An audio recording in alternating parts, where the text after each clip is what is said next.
Hello everybody, I'm gonna show you how to do a tune-up on a '07 Volvo S60 2.5 turbo.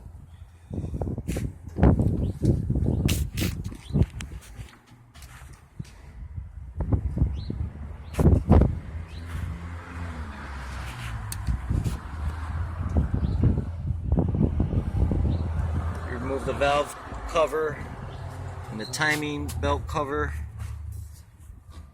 with some torque bits, T25.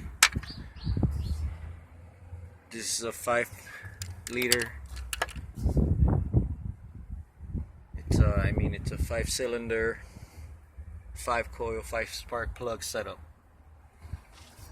This is a turbo tube here. You don't need to remove it to get to this one here.